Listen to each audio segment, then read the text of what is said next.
Sanjeev, PwC has done a very detailed mood of global CEOs survey and almost over 4,400 CEOs globally.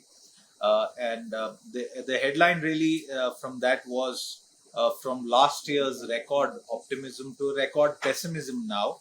Uh, what is the mood of Indian CEOs specifically within that survey? What was captured? Yeah, so I think from India's standpoint, there is better news actually, because 57% of Indian CEOs are actually quite sanguine about the India opportunity over the next 12 months. While a bunch of them are not so considerate about what might happen in the global economy, because they believe that there are challenges over to geopolitical tensions and inflationary trends, etc., and potentially a recession in some of the global markets. But they are actually more sanguine about the India opportunity. 57% is a better number.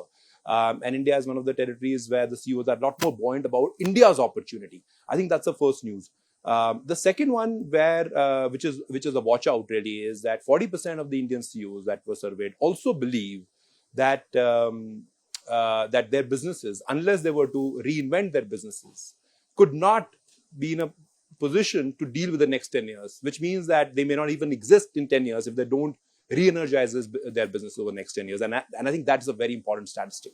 Sanjeev, what is this typewriter moment for Indian industry? Just as typewriters got phased out, which sectors in India are likely to face such a moment?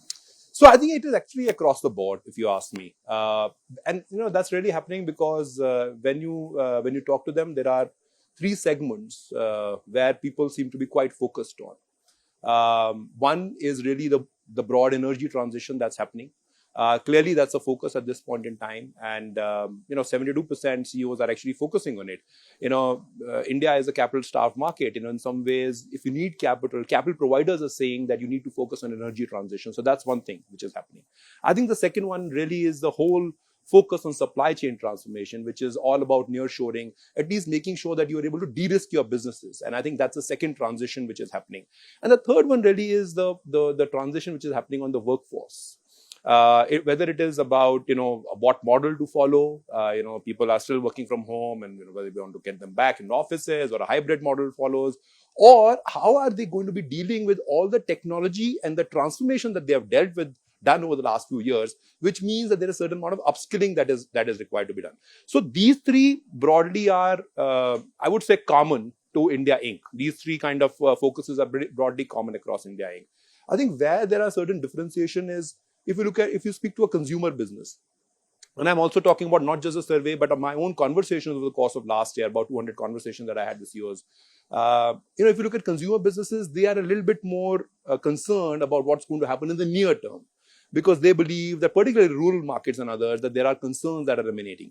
While some of the others are a little bit more buoyant. I mean, we have seen that there has been an uptick really in some of the construction activity, real estate activity. The financial services sector is doing reasonably well, which we always say is a barometer of the economy. But I mean, there are certain sectors, like for instance, as I said, the consumer sector. People are talking about the funding winter in the whole technology space. I still believe that good businesses are getting funded out there, but some of those possibly have a bleaker near-term view.